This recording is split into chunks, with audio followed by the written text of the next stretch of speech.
Pengacara senior Egy Sujana diam-diam bertemu mantan Presiden Joko Widodo di Solo.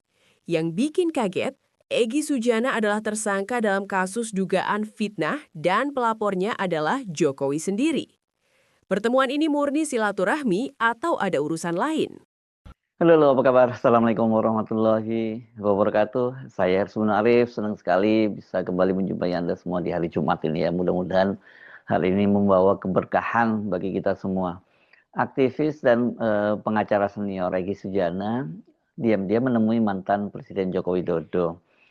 Egy Sujana ini ketua tim pembela ulama dan aktivis. Ini tidak datang sendiri.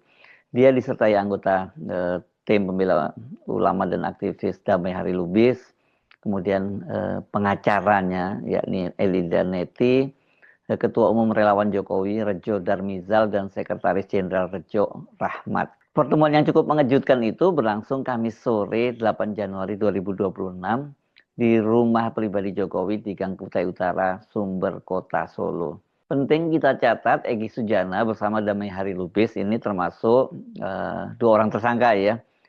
Ini sangkaannya adalah fitnah, pencemaran nama baik, dan pelanggaran Undang-Undang ITE. Itu karena dilaporkan oleh mantan Presiden Joko Widodo. Keduanya ini oleh Polda Metro Jaya dimasukkan dalam klaster bersama untuk soal tersangkanya ini ya, bersama Wakil Ketua TPUA Rizal Fadila, kemudian pengacara Kurnia Triroyani dan Rustam Effendi.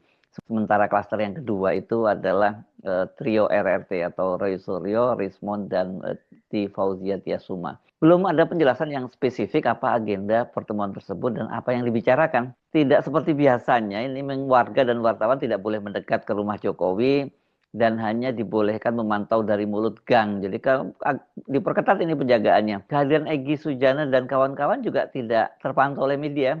Pada saat itu Egy Sujana walk out karena menurut dia tidak puas dengan gelar perkara yang menurut dia ini percuma saja. Kenapa? Karena katanya pihak Jokowi itu tidak memperlihatkan bukti fisik ijazahnya Jokowi. Egy pada waktu itu menjelaskan kepada wartawan.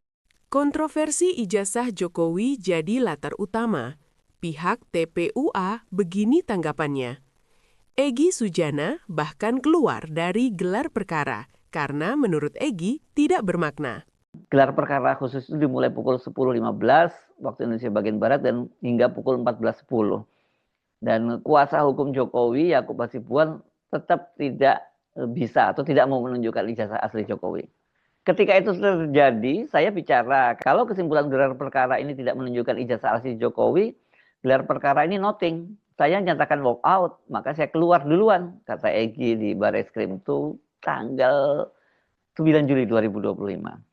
Egy menyebut secara ilmu hukum, bila dia masih berada di dalam ruangan gelar perkara khusus, maka dianggap setuju dengan forum itu. Apalagi kata dia, kuasa hukum Jokowi, Yakub Hasibuan, menyatakan gelar perkara khusus tidak perlu dilanjutkan lagi. Lawyer yang satunya bilang tidak perlu tunjukkan ijazah asli karena merendahkan Jokowi. Masalahnya bukan lagi soal ijazah, tapi soal persepsi keadilan. Ketika tersangka bertemu pelapor di ruang privat, wajar saja masyarakat bertanya-tanya, apakah hukum berjalan lewat prosedur atau lewat kedekatan? Inilah yang membuat kasus ini belum selesai.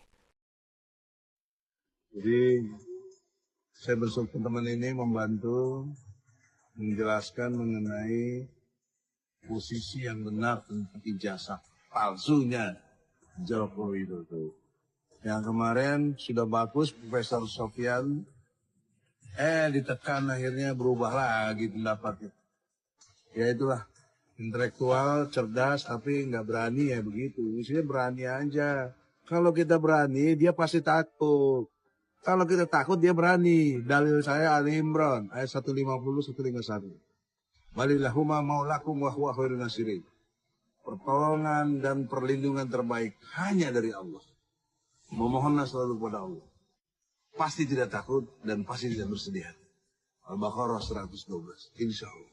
Nah sekarang tiba-tiba saja Egy dan Damai Hari Lubis, ketua dan anggota TPUA, bertemu dengan Jokowi di rumahnya.